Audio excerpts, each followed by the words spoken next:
এবার আগুনের মধ্যে পানি দিলে যেমনি আগুন নিভে যায়, দাউ দাউ করা হৃদয়ে জ্বলন্ত আগুন তাদের ঠান্ডা হয়। কিয়ামতের ময়দানে ওই বিভীষিকাময় সময়ে মুসিবতের কালে মানুষগুলো পাগল হয়ে বিশ্বনবীকে খুঁজতে আরম্ভ করবে। সবাই মিলে বিশ্বনবীর কাছে যেয়ে বলবে, ইয়া রাহমাতাল লিল আলামিন, ইয়া খাতামান নবীন, রাহমাতাল লিল আলামিন। দেখেন আমাদের কি অবস্থা, কি কঠিন বিপদে আমরা আছি, দাঁড়াতে পারি না, সূর্যের আলোতে ঘেমে হয়রান। আজকে কেউ সুপারিশ করতে পারবে না। সব নবীরা অপারগতা স্বীকার করেছে, তারা বলেছে আপনি ছাড়া কেউ নাকি আল্লাহর সামনে দাঁড়াতে পারবেন না, আপনি একটু সুপারিশ করেন। বিশ্বনবী বলবেন, আসো আসো, আজকের দিনে আমি ছাড়া আল্লাহর সামনে কেউ দাঁড়াতে পারবে না। বিশ্বনবী মাকামে মাহমুদে যে আল্লাহু আকবার বলে সিজদায় লুটিয়ে পড়বেন। আল্লাহ রাব্বুল আলামিন বিশ্বনবীকে এমন কিছু চমৎকার শব্দ শিখাবেন, ওই শব্দগুলো দিয়ে আল্লাহর প্রশংসা করে বিশ্বনবী কাঁদতে আরম্ভ করবেন। বিশ্বনবী এমন ভাবে অজর দ্বারায় সিজদায় লুটিয়ে পড়ে কাঁদবেন, রব্বুল আলামিনের রহমতের দরিয়ায় জোশ লেগে যাবে। রব্বুল আলামিন এই দৃশ্য থেকে সহ্য করতে পারবেন না। রব্বুল আলামিন বলবেন, ইয়া মুহাম্মদ ইরফা রাসাক, ও নবী আপনি মাথা তোলেন,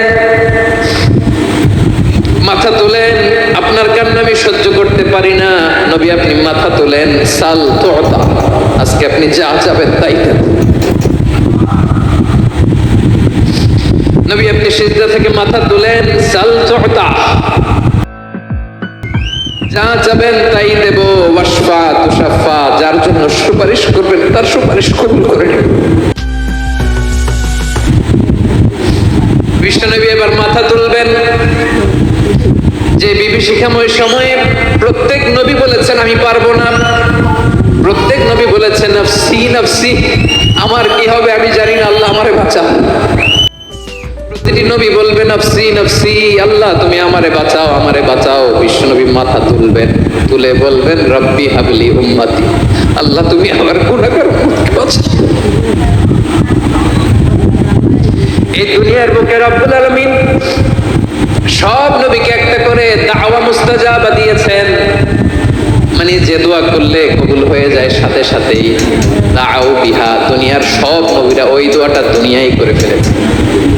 সব নবীকে আল্লাহ একটা করে দোয়া দিয়েছে, নবী দোয়া করলেই কবুল। সব নবীরা ওই দোয়া করে ফেলেছে দুনিয়াতে। বিশ্বনবী বলেন আমি করি নাই। ও ইন্নী আখতাবিউ দাওয়াতি শাফাআতান লি উম্মতি ইয়াউমাল কিয়ামাহ, আমার ওই স্পেশাল দোয়াটা আমি দুনিয়ার বুকে কঠিন বিপদে পড়েও কোনোদিন করি নাই। আমি আমার স্পেশাল দোয়াটা কিয়ামতের দিন আমার গুনাহগার উম্মতকে সুপারিশের জন্য রেখে দিয়েছি।